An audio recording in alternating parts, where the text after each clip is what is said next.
नमस्कार. लोकशाही विशेषमध्ये मी विशाल पाटील आपल्या सगळ्यांचं स्वागत करतो. राज्यामधील कोरोनाची परिस्थिती ही दिवसेंदिवस आता हाताबाहेर जाऊ लागलेली आहे. ऑक्सिजन अभावी रुग्णालयामध्ये होत असणारे मृत्यू, रुग्णांची झपाट्यानं वाढणारी संख्या आणि राज्यात एका दिवसाला हजारोंच्या संख्येनं निर्माण होणारे नवीन रुग्ण आढळू लागलेले आहेत. राज्यातील ग्रामीण भागात कोरोनाची आणि याची लागण झाल्यामुळे झपाट्यानं त्या ठिकाणी रुग्णांमध्ये होणारी वाढ देखील लक्षणीय ठरते आहे. महाराष्ट्रामधील रुग्णांची वाढणारी संख्या आणि कोरोना रुग्णांचे होणारे हाल लक्षात घेता राज्यातील कोरोना स्थिती आता हाताबाहेर गेलेली आहे का, या विषयावरच करणार आहोत चर्चा आजच्या लोकशाही विशेषमध्ये.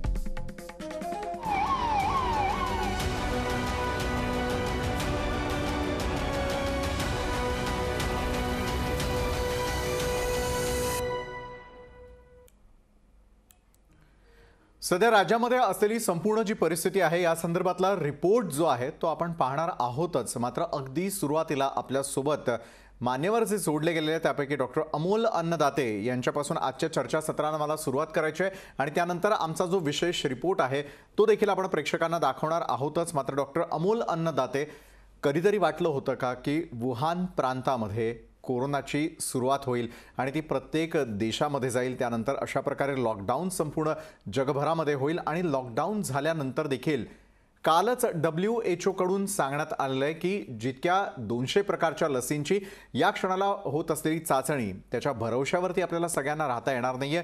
त्यामुळे अनेकांच्या पायाखालची जमीन ही निश्चितच सरकलेली देखील असू शकते. याच अनुषंगाने मला पुढचा प्रश्न विचारायचा आहे की राज्यातली किंवा देशातली किंवा संपूर्ण जगभरातली परिस्थिती हाताबाहेर गेली आहे का? विशाल, महाराष्ट्र आणि देशाबद्दल जर सांगायचं झालं तर आता संख्या आणि मृतांची संख्या याची चर्चा करण्याच्या आणि ही आकडेमोड करण्याच्या पलीकडे आपण गेलोय हे माध्यमांसह डॉक्टरांसह सगळ्यांना लक्षात येत आहे. आधी तर आपण अनेक महिने आपण कम्युनिटी ट्रान्समिशन मध्ये आहोत, म्हणजे समूह संसर्गात आहोत हे मान्य करायला आपण 2 ते 3 महिने घेतले आणि आज अशी परिस्थिती आहे की देशात आणि महाराष्ट्रात आपण कम्युनिटी ट्रान्समिशन समूह संसर्गाची पातळी, समूह संसर्ग अशी पातळी असते जिथे प्रायमरी सोर्स कोणाकडून संसर्ग झाला हेही कळत नाही, त्याच्या आपण पुढची म्हणजे फेज 5 आणि फेज 6 ऑफ पॅन्डेमिक ज्याला आपण म्हणतो, याला आम्ही वैद्यकीय भाषेमध्ये एक्सप्लोजिव्ह स्टेज म्हणतो. आता एक्सप्लोजिव्ह या शब्दातून आपल्याला लक्षात येईल तर एक मराठीत जर सांगायचं झालं तर सांख्यिकी पद्धतीने एक स्फोटक आकडा जेव्हा बाहेर पडतो, म्हणजे एकाचे 4, 4चे 16, 16चे 32, 32चे 64 हे कधी होतात, डोळ्याची पापणी लवस्तोवर ही आकडा वाढत जातो. ही मला घाबरवायचं नाही, पण मला सत्य सगळ्यांसमोर ठेवणं आपल्याला गरजेचं आहे. कारण जोपर्यंत in data resides in if you neglect the data it becomes devil असं आमच्याकडे म्हटलं जातं. जर तुम्ही डेटाच जर नाकारला तर तुम्ही त्याच्यातून मार्ग, if you cannot measure it you cannot solve it असंही म्हटलं जातं. जर तुम्ही त्याची मोजमापच नाकारत असाल तर तुम्ही ते सोडवणार कसं? म्हणून आपण 5व्या आणि 6व्या स्टेजकडे या जागतिक महामारीच्या आपण पाऊल ठेवलेलं आहे असं मला एक काम करत असताना वैद्यकीय क्षेत्रात रोज जे मी रुग्ण बघतोय ते बघत असताना मी ठामपणे सांगू शकतो. नक्कीच. डॉक्टर अमोल अन्नदाते, आपल्याकडे मी येणारच आहे. माजी आरोग्य मंत्री डॉक्टर दीपक सावंतही या चर्चेमध्ये आपल्यासोबत या क्षणाला जोडले गेलेले आहेत. डॉक्टर दीपक सावंतजी, तुमच्याकडून मला खरं तर जाणून घ्यायला आवडेल की आरोग्य मंत्रालय आणि त्याकडे असणाऱ्या सर्व जबाबदाऱ्या या फार मोठ्या प्रमाणामध्ये असतात. मात्र ज्यावेळेला एखादी पेंडेमिक सिच्युएशन येते अशा सिच्युएशनमध्ये या जबाबदाऱ्या आता कैक पटीनं वाढलेल्या आहेत. डॉक्टर अमोल अन्नदाते यांच्याबरोबर बोलत असताना आपल्याही एक लक्षात आलेला असेल मुद्दा, तो म्हणजे असा की ज्या प्रकारे संपूर्ण जगभरातला, देशातला आणि राज्यातला डेटा किंवा आकडेवारी आपण पाहतोय त्यामुळे सद्य परिस्थिती काय आहे याकडे डोळे झाक न करता डोळे उघडे करून पाहणं देखील तितकंच महत्त्वाचं झालेलं आहे. दीपक सावंतजी, यापूर्वी तुम्ही हे खातं पूर्णपणे सांभाळलेलं आहे. आत्ताच्या घडीला जर आपण पाहिलं की आरोग्य खात्याकडून संपूर्ण सुविधा देण्याचा प्रयत्न केला गेला असला किंवा सर्व गोष्टी असल्या तरी देखील कुठे ना कुठे आपण काही गोष्टींच्या बाबतीत कमी पडतोय आणि त्याकडे दुर्लक्ष करून चालणार नाही. दीपकजी.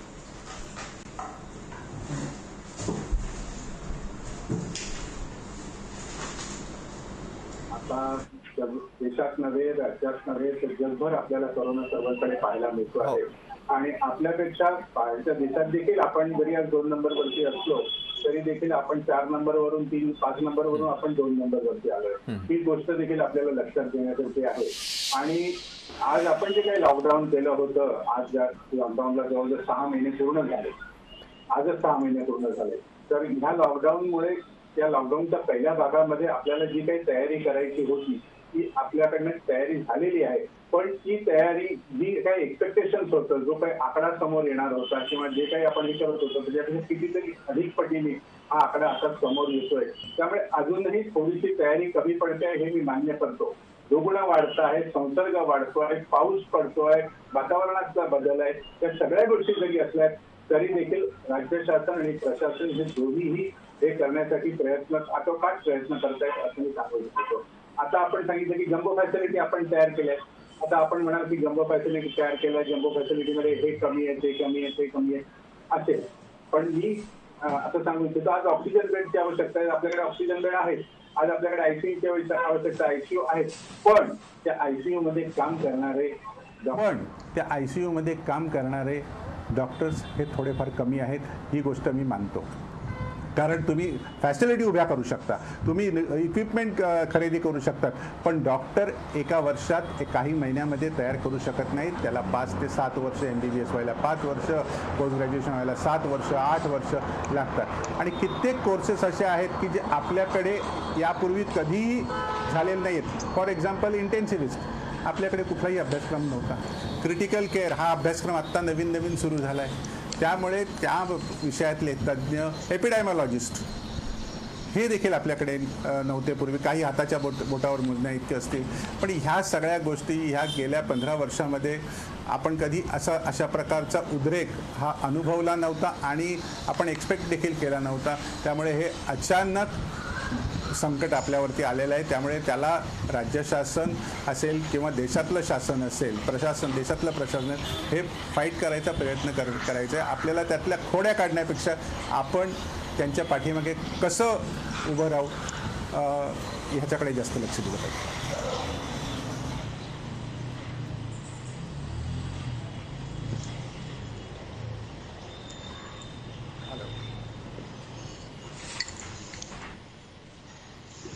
हॅलो हॅलो हॅलो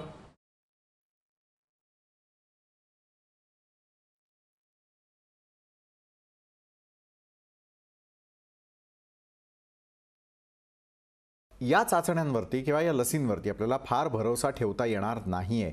यामागचं मुख्य कारण काय? कारण WHO अनेक वेळेला सांगते, अनेक वेळेला त्याच नंतर एखादा काउंटर त्याच्यावरती येणारं स्टेटमेंटही WHOचं असतं. म्हणजे WHOच हे करून आणतीये की काय, हा देखील एक संभ्रम सर्वसामान्यांच्या मनामध्ये निर्माण होताना दिसतो. डॉक्टर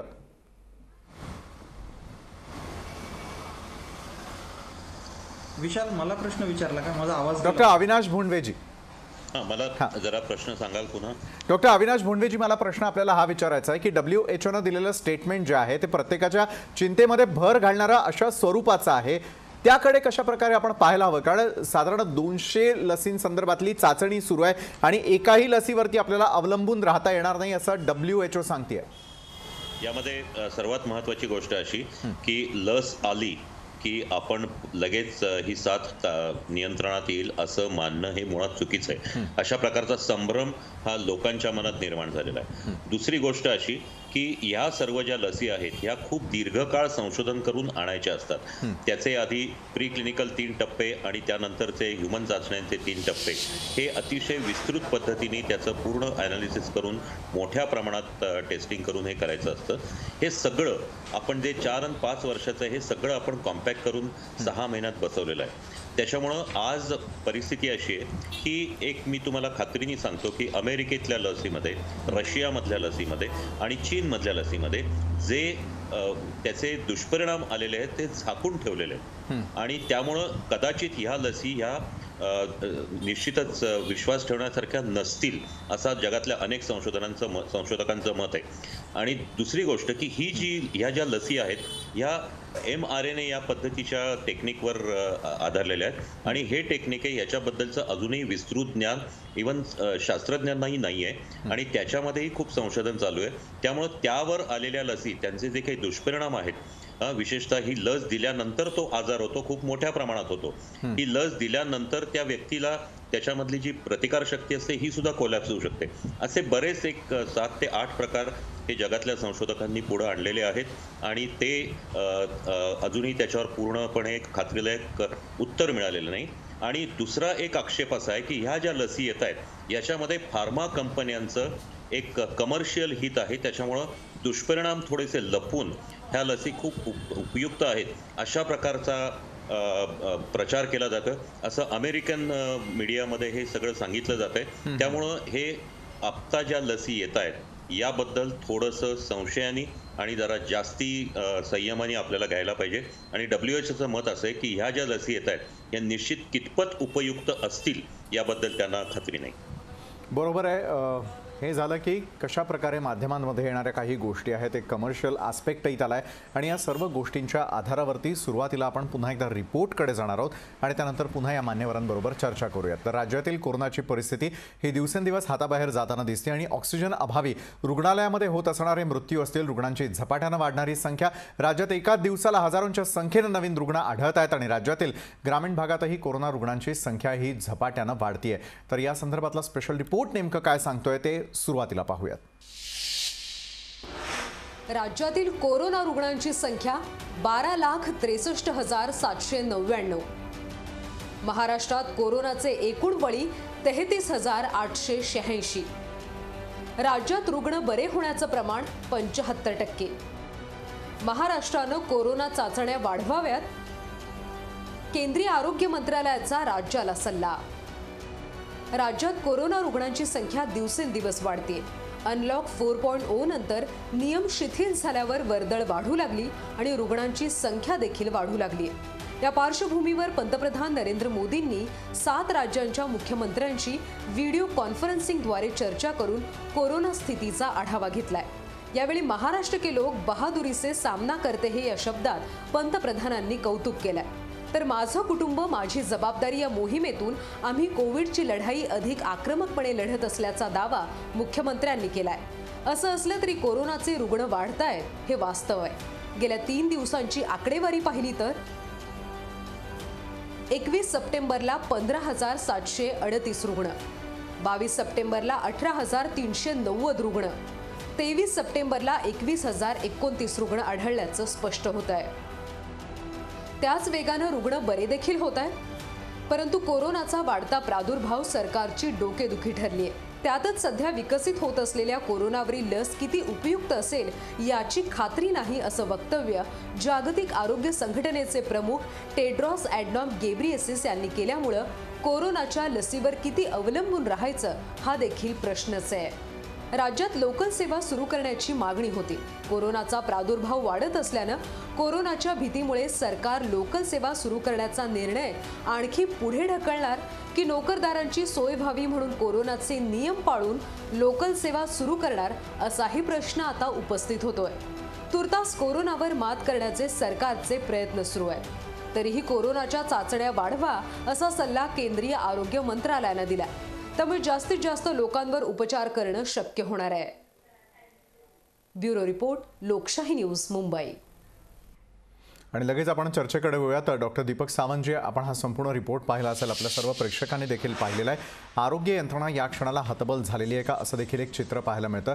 यामागचं मुख्य कारण असं की एका बाजूला ऑक्सिजनची कमतरता, त्यानंतर जम्बो कोविड सेंटर उभारण्यात आलेले आहेत, मात्र त्या ठिकाणी मिळणारं अन्न असेल ते निकृष्ट दर्जाचं आहे. अनेक ठिकाणी डॉक्टर्स असतील किंवा रुग्णांची सेवा करण्यासाठी पुरेसा स्टाफही उपलब्ध नाही आहे. तर प्रायव्हेट जे हॉस्पिटल्स आहेत त्या ठिकाणी देखील होणारी रुग्णांची जी लूट आहे ती देखील कारण आहे की अनेक वेळेला लोक पुढे धजावत नाहीत आणि स्वतःच्या टेस्टही करून घेत नाहीत.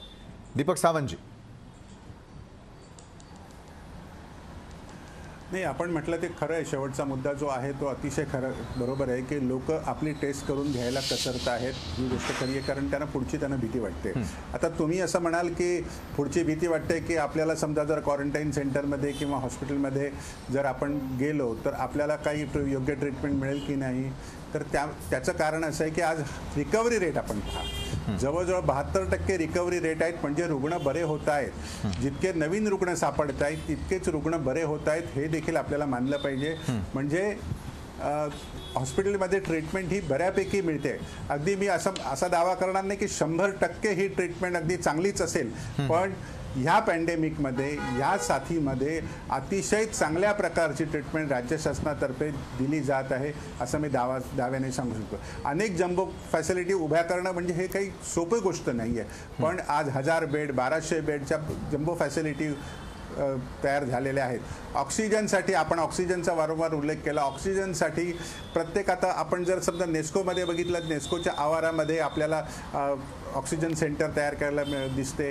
आपण दहिसर फॅसिलिटीमध्ये बघितलं तर अशाच प्रकारचं मुंबईच्या बाहेर देखील, पुण्यात देखील आपल्याला अशा प्रकारचं ऑक्सिजन तयार करण्याचं जे काही प्लांट असतो तो तयार झालेला दिसतो. 19,000 20,000 लिटरची कॅपॅसिटी असलेला तो प्लांट असेल. आणि त्यासाठी जे काही आवश्यक असेल ते सगळ्या गोष्टी करतायत. आपण मेडिकल ऑक्सिजनसाठी साधारणपणे 80% ऑक्सिजन आता राखून ठेवलाय, 20% दिलाय. आणि माननीय मुख्यमंत्र्यांनी सांगितलंय की याच्यापेक्षा देखील कमी करायला लागला तरी पण देखील आम्ही कमी करू, पण पहिला ऑक्सिजन हा रुग्णांना देऊ, अशा प्रकारचं मुख्यमंत्री महोदयांचं प्रतिपादन देखील आहे. आता ह्या सगळ्या गोष्टी ज्या आहेत, या सगळ्या गोष्टी या टप्प्याटप्प्याने सुधारत आहेत. जसं आपल्याला अडचण येते तशा त्या गोष्टी सुधारत आहेत. कारण प्रत्येक गोष्टीमध्ये हे सगळं आपल्याला नवीन आहे. आपल्यालाच नवीन नाही तर जगाला नवीन आहे. व्हेंटिलेटर बनवणाऱ्या कंपन्यांपासून तर सगळ्यांना पहिल्यापासून सुरुवात करावी लागलेली आहे. औषधांपासून, नवीन औषध सुरू करण्यापासून तर फार्मास्युटिकल कंपन्यांना सुरुवात करायला लागली आहे. तसंच आज अँटीजन टेस्टसाठी जे काही रिएजंट लागतात किंवा जी काही टेस्टिंग फॅसिलिटी उपलब्ध करून द्यायची आहे ती उभी करण्यासाठी आपल्याला प्रयत्न करावे लागले. बरोबर आहे. सगळ्या गोष्टींची शून्यापासून सुरुवात करावी लागली. 6 महिने झाले. खरं दीपक सावंतजी, 6 महिन्यांचा कालावधी लुटून झालेला डॉक्टर अमोल अन्नदाते मी आपल्याकडे येतो. डॉक्टर अमोल अन्नदाते, जर सर्व प्रकारच्या सुविधा मिळतात, मी त्याच्याकडे देतोय. आपण म्हणाल की 6 महिन्यांचा कालावधी लोटलेला आहे, पण 6 महिन्यामध्ये अडचणी किती आल्या? 6 महिन्यामध्ये पहिले 2 ते 2.5 महिने आपल्याकडे लेबर नव्हते, लॉकडाऊन होत्या, प्रत्येक जण आपल्याकडे मॅन पॉवर उपलब्ध नव्हती, कारण आपण लॉकडाऊनचा वापर करून या सगळ्या गोष्टी उपलब्ध करायच्या होत्या. त्यामुळे या मधल्या गोष्टीमध्ये जे काही लॉजिस्टिक होतं ते सगळं ठप्प झालेलं होतं आणि त्याला थोडासा वेळ लागतोय. पण मला खात्री आहे निश्चित की या कोरोनावरती आपण मात करू शकू. बरोबर आहे. टप्प्याटप्प्यानं सर्व गोष्टी या खुल्या होताना दिसतात आणि 6 महिन्यांचा कालावधी लोटलेला. डॉक्टर अमोल अन्नदाते मी आपल्याकडे येतो. डॉक्टर अमोल अन्नदाते जी, आपण आज खरं तर हे बघतोय की राज्यातील स्थिती जी आहे ती हाताबाहेर गेलेली आहे का याची आपण कारणं शोधून काढतोय. डॉक्टर अमोल अन्नदातेजी, सुरुवातीच्या काळामध्ये आपल्याला पीपीई किटची कमतरता होती, त्यानंतर अनेक ठिकाणी टेस्टसाठी लागणाऱ्या किट जी आहे त्याची कमतरता होती, सर्वसामान्यांमध्ये असलेला अवेअरनेस जो होता तो देखील कमी होता. टप्प्याटप्प्यानं का होईना लोक फिजिकल डिस्टन्सिंग पाळू लागलेले आहेत, मास्कचा वापर जो आहे तो करायला सुरुवात झालेली आहे. मात्र अजूनही क्लूलेस असल्यासारखी परिस्थिती अनेक ठिकाणी आपल्याला पाहायला मिळते. कारण एखाद्या ठिकाणी लॉकडाऊन हा पूर्णपणे पाळला गेला, काही ठिकाणी लॉकडाऊन जो आहे तो शिथिल असल्यासारखीच परिस्थिती अनेक भागांमध्ये होती. त्यामुळे स्थिती हाताबाहेर जाण्यासाठी या गोष्टी देखील कारणीभूत ठरलेल्या आहेत का? कारण जसं चॅलेंज हे तुमच्या मेडिकल फील्डसाठी होतं, तशाच प्रकारचं चॅलेंज हे प्रत्येक व्यावसायिकासाठी होतं, प्रत्येक व्यक्तीसाठी देखील होतं. तरी देखील राज्यातली परिस्थिती जी आहे ती हाताबाहेर गेल्याचं आपण पाहतोय. कारण संपूर्ण देशामध्ये जर आपण विचार केला तर सर्वाधिक रुग्णांची संख्या जी आहे ती महाराष्ट्रामध्ये आहे. त्याकडेही आपल्याला डोळे झाक करून चालणार नाही. डॉक्टर अमोल. विशाल, विशाल अगदी बरोबर आहे. आणि काय की आपलं आजच्या घडीचं मी सांगितल्याप्रमाणे आता आकड्यांच्या म्हणजे आकडे कसे वाढते त्याच्यापेक्षा आता आपला फोकस काय असतं की जशी जशी मॅच पुढे पुढे सरकते, क्रिकेटची किंवा फुटबॉलचा खेळ पुढे पुढे सरकतो, चेंज करावे लागतात. तुम्ही पहिल्या 20-25 मिनिटात जसे खेळता सिंगल्स डबल्स, तसे नंतर मध्यावरती आल्यावर खेळून चालत नाही. आज देशामध्ये जे वर्स्ट अफेक्टेड 17 डिस्ट्रिक्ट देशामध्ये आहेत विशाल, त्याच्यापैकी 11 जिल्हे हे महाराष्ट्रात आहेत. देशाचा डेथ रेट 1.63% आहे आणि महाराष्ट्राचा 2.8% आहे. इतक्या जवळपास डबलचा फरक आहे. आणि मला वाटतं की लॉकडाऊन बद्दल आधी मी सांगतो की लॉकडाऊनचा तर गोंधळ असा झालाय की लॉकडाऊनची स्थिती पहिल्या लॉकडाऊन 1 नंतर ती बाळाच्या अंगावरच्या लंगोटी सारखी झाली की ती आहे काय ती नाही काय. याच्यामध्ये गृह विभाग, आरोग्य विभाग यांचं जे कॉर्डिनेशन, आरोग्यासाठीचा लॉकडाऊन कसा असला पाहिजे. आजही मला आश्चर्य वाटतं की 14 दिवसांपेक्षा कमी लॉकडाऊन करून सायकल ब्रेक होत नाही. हे आता आपल्याला लक्षात आल्यावर अजूनही कागल, कोल्हापूर, कडिंगला म्हणजे कोल्हापूरच्या अनेक जिल्ह्यांमध्ये अनेक ठिकाणी आजही 7 दिवसाचा 5 दिवसाचा लॉकडाऊन जाहीर केला जातोय. शनिवार रविवार सुट्टी असे प्रकार आजही सुरू आहेत. नागपूरला मला वाटतं आता बंद झाले. तर शनिवार रविवार सुट्टी देऊन या गोष्टी नाही न सुटणार हे आता आपण ओळखलं पाहिजे, कारण याच्यात फक्त आर्थिक नुकसान होईल. आणि लॉकडाऊन हे पहिल्या 2-3 महिन्यासाठीचा एक पॉज आणि लॉकडाऊन हे पहिल्या 2-3 महिन्यासाठीचं एक पॉज बटन होतं. आता हे सगळ्यांना माहिती आहे, म्हणून आपण त्याच्यातून पुढे सरकलं पाहिजे. काय होतंय की वैज्ञानिक पावलं ज्या प्रकारे उचलली गेली पाहिजे. आता आपलं टार्गेट असलं पाहिजे मृत्यूदर कमी करणं आणि त्याच्यासाठीच्या ज्या साध्या गोष्टी आहेत, अगदी साध्या गोष्टी आहेत.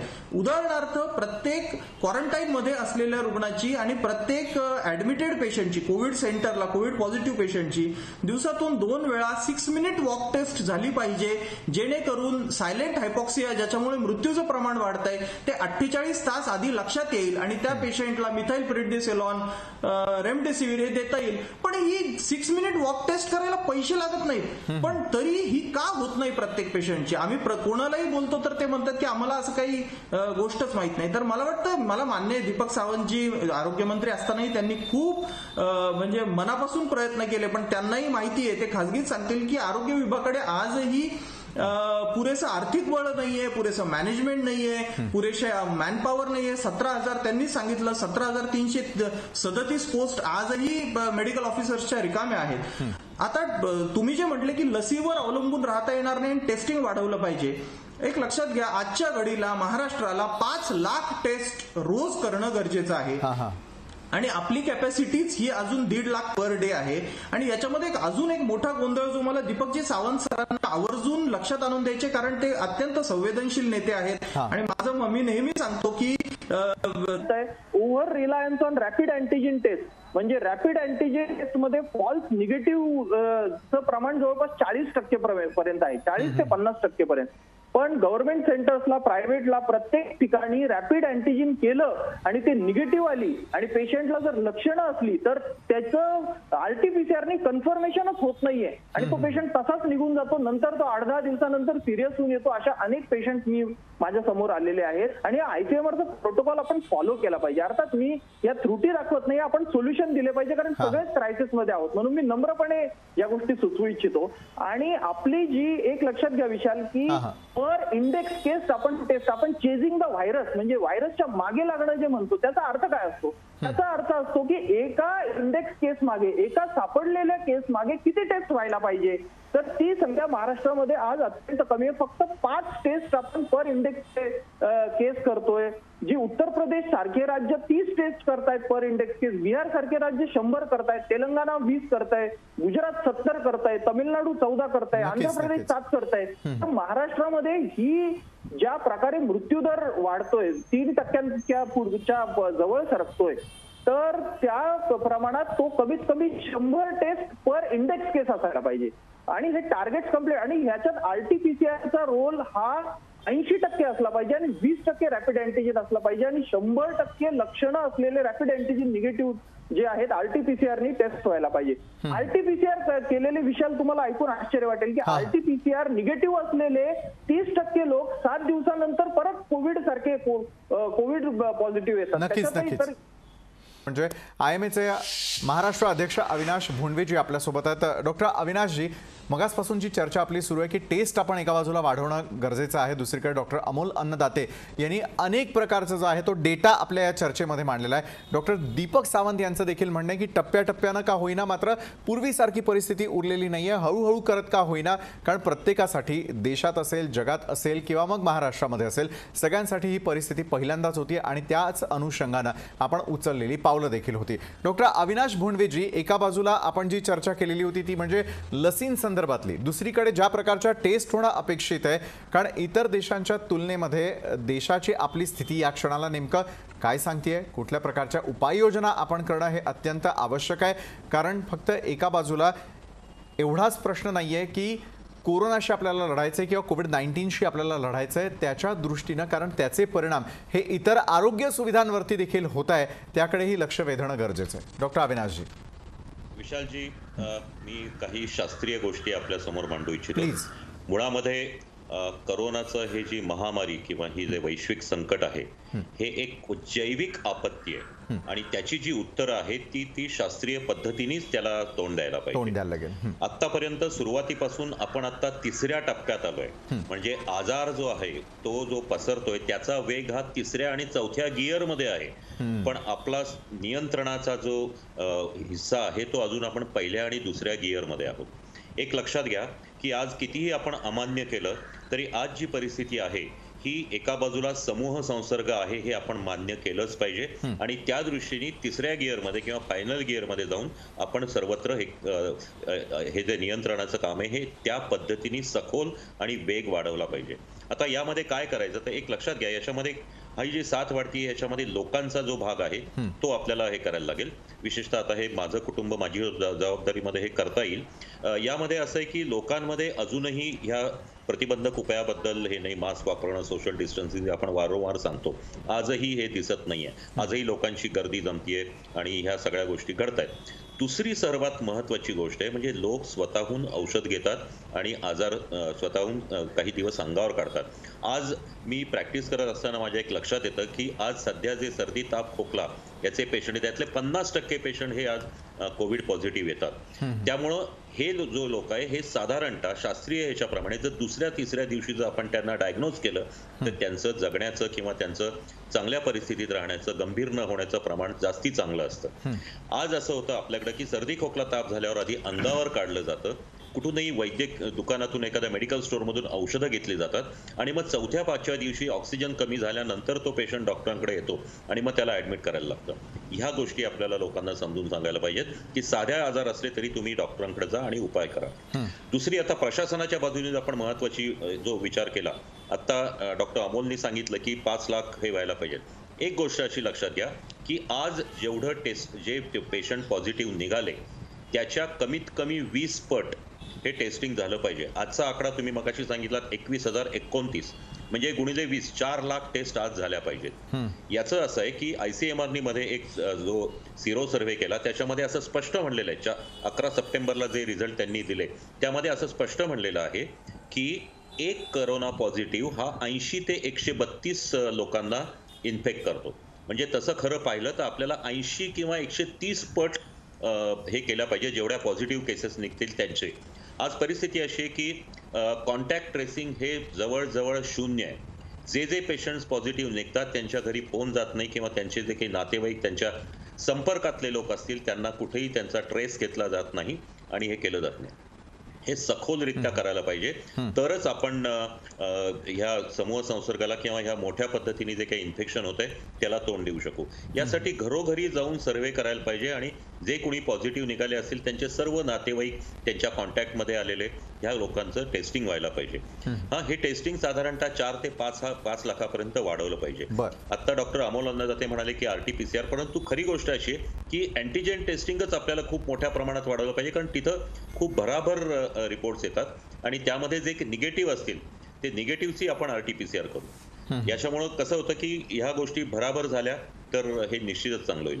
एक अशी भीती सरकारी सर्कल्समध्ये अशी सांगितली जाते की जर आपण अजून जास्त टेस्ट केल्या तर मग अजून पॉझिटिव्ह येतील. पण लक्षात ठेवा की आजच्या साथीमध्ये 70 ते 80% लोक हे एसिम्प्टोमॅटिक आहेत, त्यांना कुठलीही लक्षणं नाहीत. ह्या लोकांना जर त्यांचं टेस्टिंग त्यांचं टेस्टिंग 2च प्रकारे होऊ शकतं. त्यांना स्वतःला काही लक्षणं आली तर, पण त्यांना लक्षणं नसतात, पण एखादा त्यांच्या संपर्कातला पॉझिटिव्ह निघाला आणि जर त्यांनी टेस्ट करून घेतली तरच ते लक्षात येतं. त्याच्यामुळे हे लोकांचं टेस्ट न झाल्यामुळे हे सर्वत्र बाहेर जे फिरत असतात सगळीकडे जे काही हे असतात तिथं त्यांचा संसर्ग इतरांना होत असतो, त्यांना कळतही नाही ते आणि त्यामुळे तो संसर्ग वाढतो. त्यामुळं ह्या एसिम्प्टोमॅटिक लोकांना आपल्याला कॅच करण्यासाठी कॉन्टॅक्ट ट्रेसिंग वाढवलं पाहिजे. मृत्यूदर कमी करायचा असेल, आज आपण खूप प्रयत्न करतोय, परंतु मृत्यूदर हा 2.5च्या खाली 2.85च्या खाली येत नाहीये. आज भारताचा मृत्यूदर हा 1.61 आहे आणि महाराष्ट्राचा हा 2.75 आहे. हे खरोखर एक गोष्ट आपल्याला लाजिरवाणी आहे. त्यामुळे टेस्टिंग वाढवण्याबरोबरच आपल्याला बेड्स वाढवायला पाहिजेत. विविध प्रकारे अजून आपल्याला काही गोष्टी करायला पाहिजेत. यामध्ये सर्वात डॉक्टरांची उपलब्धता जी आहे, एक मी निश्चित सांगू इच्छितो की आज भारतामध्ये टेलिमेडिसिन हे खूप चांगल्या पद्धतीने वापरलं जातं. याचा वापर करून जर आपण जे डॉक्टर हे त्यांच्या वयामुळं किंवा इतर काही आजारामुळे प्रत्यक्ष जाऊ शकत नाही, त्यांचा आपण जर वापर करून घेतला, मी हे मुद्दाम सांगू इच्छितो, त्यांचा जर आपण टेलिमेडिसिन पद्धतीने वापर करून घेतला तर ते त्यांच्या ऑफिसमध्ये किंवा घरामध्ये बसून हे ते पेशंट ट्रीट करू शकतील. हे आपल्याला निश्चित उपलब्धता होईल. आपल्याकडे खूप चांगले इंटेन्सिव्हिस्ट आहेत, एपिडेमिओलॉजिस्ट आहेत, पल्मोनॉलॉजिस्ट आहेत, कार्डिओलॉजिस्ट आहेत की जे या पद्धतीने करू शकतील.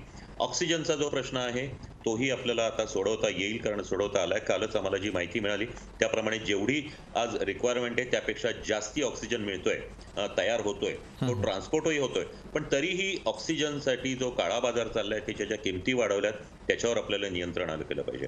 एक सर्वात शेवटचा महत्वाचा मुद्दा मी सांगेन तो म्हणजे आज आपल्याकडे हॉस्पिटलमध्ये बेड्स कमी आहेत, मर्यादित आहेत, पण बहुसंख्य लोक हे एसिम्प्टोमॅटिक आहेत किंवा माइल्ड सिम्प्टोमॅटिक आहेत.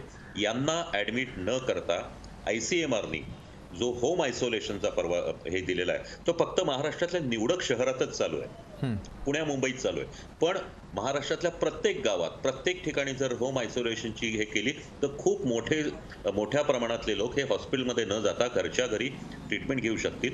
आणि त्यासाठी इतर किंवा इव्हन सरकारी डॉक्टरांऐवजी खासगी डॉक्टर किंवा इंडियन मेडिकल असोसिएशनचे डॉक्टर हे निश्चितच मदत करू शकतील. होम आयसोलेशनचं जर आपण नेट वाढवलं आणि टेलिमेडिसिनच्या पद्धतीने जर आपण उपचार सुरू केले तर माझी खात्री आहे की आपण ह्याला काही तोंड देऊ शकू. या सगळ्या गोष्टी अशा आहेत की जे मी तुम्हाला म्हटलं की आपण आता टॉप गिअरमध्ये जायला पाहिजे. अनेक नवीन गोष्टी आहेत, अनेक चांगल्या गोष्टी आहेत. भारतामधले डॉक्टर्स आणि वैद्यकीय व्यवस्था ही मर्यादित आहे, पण ही अत्यंत बुद्धिमान आणि कार्यक्षम आहे. आणि माझी खात्री आहे की आपण जर योग्य पद्धतीने जर ह्या गोष्टी जर आपण कार्यान्वित केल्या तर ही साथ अजूनही नियंत्रणात आणता येते. डॉक्टर अविनाश भोंडवेजी, आपलं म्हणणं आहे की आपण 5th गिअरमध्ये जाऊन आता खरं तर ही सगळी कामं जी आहेत ती उरकणं गरजेचं आहे. दीपक सावंतजी यांच्याकडे जाऊयात. दीपक सावंतजी, एका बाजूला राज्यातली परिस्थिती जी आहे कोरोनाची ती आटोक्यात आणण्यासाठी सर्वच पातळ्यांवरती प्रयत्न सुरू झालेले आहेत. यामध्ये आता केंद्राकडून आपल्याला कुठल्या मदतीची आवश्यकता आहे असं आपल्याला देखील वाटतं, कारण इतर राज्यांपेक्षा महाराष्ट्राची परिस्थिती ही फार वेगळी आहे. त्यामुळे केंद्राकडून आपण अपेक्षा ठेवणं देखील तितकंच महत्त्वाचं आहे, कारण रुग्णसंख्या आपल्या राज्यातली जास्त आहे. दीपक सावंतजी. खरं तर आता अविनाश भोंडवे साहेबांनी जे सांगितलं त्यातल्या बऱ्याचशा गोष्टी महाराष्ट्र शासन करते आहे. माननीय मुख्यमंत्री, मी आणि माझे कुटुंब या संज्ञेतूनच सगळं काही सांगितलेलं आहे की प्रत्येक घरापर्यंत पोहोचवायचा, प्रत्येक लोकांपर्यंत पोहोचायचा प्रयत्न करतोय. त्यामुळे अमोल अण्णा त्यांनी जे सांगितलं की आपल्याला साधा किती कॉन्टॅक्ट ट्रेस करायला पाहिजे तो मुद्दा पण होतोय आणि टेस्टिंगचा मुद्दा पण होतोय. त्यामुळे टेस्टिंग पण वाढेल आणि कॉन्टॅक्ट ट्रेसिंग पण चांगल्या प्रकारे होईल ह्या एका संज्ञेमुळे. आणि आपल्याकडे सगळा डाटा पण तयार मिळेल आणि एसिम्प्टमॅटिक पेशंट पण आपल्या समोर येतील. महत्त्वाची गोष्ट म्हणजे मी ICMRला अशी विनंती करणार आहे की ICMRचे आता आपल्याबरोबर दोन्ही तज्ज्ञ मंडळी आहेत, तर त्यांनी त्यांचं मत देखील याच्यावरती प्रदर्शित करावं की ज्याप्रमाणे आम्ही स्वाईन फ्लू ज्यावेळी महाराष्ट्रामध्ये आला त्यावेळी आम्ही जनरल प्रॅक्टिशनर्सला सांगितलं होतं की तुमच्या लेवलवरती ट्रीट करायला सुरुवात करा. जर 24 तासाच्या आतमध्ये जर त्या रुग्णाचा जर ताप उतरत नसेल तर आपण त्यावेळी औषधं जी होती टॅमिफ्ल्यू जे होतं ते आपण द्यायला सांगितलं होतं. तर तशा प्रकारचं काही करता येईल. समजा डॉक्सिसायक्लिन, आयव्हरमेट्रिन किंवा आणखीन काही औषधं जर सुरुवातीच्या 1-2 दिवसामध्ये जर त्या रुग्णाला गेली तर हा रुग्ण जो कसे आता भोंडवे साहेबांनी सांगितलं की बाबा सर्दी, खोकला, ताप रुग्ण सारखे येतच असतात, तर त्यावेळी थोडंसं जनरल प्रॅक्टिशनरला आपण जर कुशन देऊन, ब्रीदिंग टाईम देऊन जर आपण समजा जर त्यांना जर हे वापरायची परवानगी दिली ICMRच्या मार्फत, तर मला असं वाटते की हा निम्मा रोग जो आहे तो जनरल प्रॅक्टिशनर लेवलवरती कंट्रोल होऊ शकतो असं माझं मत आहे, वैयक्तिक मत आहे. आणि मला असं वाटतं की ICMRकडे ह्याचा जर आपण पाठपुरावा केला तर कदाचित ICMRनी मान्यता दिली तर महाराष्ट्रासारख्या राज्यामध्ये याच्यावरती आपण एक पायलट प्रोजेक्ट म्हणून करू शकू, तर सर्व देशाला आणि सर्व जगाला देखील याचा फायदा होऊ शकेल. खरं डॉक्टर अविनाश भोंडवेजी, आपण ज्या उपाययोजना सुचवलेल्या आहेत, दुसरीकडे दीपक सावंतजींनी देखील महत्त्वाच्या उपाययोजना सुचवलेल्या आहेत. जाता जाता डॉक्टर अमोल अन्नदाते, मी आपल्याकडे येतो. डॉक्टर, परिस्थिती हाताबाहेर जाऊ नये हे आपल्याला सगळ्यांना कळतं आहे. मग ती परिस्थिती आपल्या कुटुंबाच्या संदर्भातली असेल, राज्याच्या संदर्भातली असेल, देशाच्या संदर्भातली असेल किंवा जगाच्या संदर्भातली असेल. जाता जाता काही डूज अँड डोंट्स जे आपले सर्व प्रेक्षक यावेळेला पाहत आहे, कारण बऱ्याचशा गोष्टी या डॉक्टर अविनाश भोंडवेजींनी फार सविस्तररित्या सुचवलेल्या आहेत, जेणेकरून राज्यातली जी कोविड संदर्भातली परिस्थिती आहे ती आटोक्यात येईल. दीपक सावंतजी यांचं म्हणणं आहे की जनरल प्रॅक्टिशनर्स जे आहेत त्यांचा देखील यामध्ये आता सहभाग असणं जे ते अत्यंत आवश्यक आहे. डॉक्टर म्हणून अमोल अन्नदातेजी, मध्ये आपल्याला प्रॅक्टिशनर्सच नाही की ठरवावं लागत नाही, पण मला खूप खंत वाटते की आजच्या घडीला विशालजी, आपण माझं कुटुंब माझी जबाबदारी हे फक्त म्हणतो, पण मला एक गोष्ट सांगा की कोविडचा कॉन्टॅक्ट आल्यानंतर हायड्रॉक्सीक्लोरोक्विन, आयव्हरमेक्टिन, डॉक्सीसायक्लिन, व्हिटॅमिन C आणि झिंक हे आपल्याला घ्यायचं आहे 10 दिवसासाठी. ही माहिती किती लोकांना आहे आणि किती लोकांनी ते घेतलं असेल. आपल्याला ताप आल्या मी तर म्हणेल की हे प्रोटोकॉल मुख्यमंत्र्यांनी जे फेसबुक लाईव्ह होतात त्याच्यामध्ये तुम्ही हे फ्लॅश करा बाजूला आणि हे सांगा, कारण हे माहितीच नाही अजून कोणाला, कोणीही हे करत नाहीये. ताप आला त्या दिवशी RT-PCR टेस्ट. आता प्रत्येक ताप, विशाल, काही ठिकाणी तर तापाशिवाय पण आम्ही कोविड डायग्नोज करतोय. चेहरा म्हणजे पेशंट बघितला समोर की लक्षात येतं की हा कोविड आहे, तरी तो 5-5 दिवस रेंगाळतो आणि कळतं की 7व्या दिवशी त्याचा मृत्यू झाला. हे किती म्हणजे किती विदारक चित्र आणि धक्कादायक आहे. तर ताप आला त्या दिवशी RT-PCR. मी सांगितलेला प्रोटोकॉल जर कोविडचा कॉन्टॅक्ट आला असेल तर प्रत्येकाला कॉन्टॅक्ट म्हणजे काय, कॉन्टॅक्टची व्याख्या काय हे आपण समजून सांगायला 6 महिन्यानंतर अपयशी ठरलेलो आहे त्याची व्याख्या. आणि आणि रॅपिड अँटीजन जर निगेटिव्ह असेल आणि लक्षणं असतील किंवा कॉन्टॅक्ट आला असेल तर RT-PCR, जर तुमची लक्षणं 5व्या दिवशी जराही वाढत असतील तर रुग्णालयामध्ये ऍडमिशन आणि 8व्या ते 13व्या दिवशीपर्यंत प्रत्येक. नक्कीच डॉक्टर अमोल अन्नदातेजी, ज्या प्रकारे प्रोटोकॉल आपण सुचवताय हा प्रोटोकॉल पुन्हा एकदा कधीतरी आपल्या सर्व प्रेक्षकांपर्यंत आपण सविस्तररित्या पोहोचवण्याचा प्रयत्न करूयात. मात्र धन्यवाद डॉक्टर अविनाश भोंडवेजी, दीपक सावंतजी आणि डॉक्टर अमोल अन्नदातेजी, आपण या चर्चासत्रामध्ये सामील झालात आणि राज्यातली जी परिस्थिती हाताबाहेर गेल्याचं चित्र आपल्याला पाहायला मिळतंय ते पुन्हा एकदा आटोक्यात आणण्यासाठी तुम्ही आम्ही मिळून काय करणं आवश्यक आहे त्यावरती ही चर्चा घेणं अत्यंत आवश्यक होतं.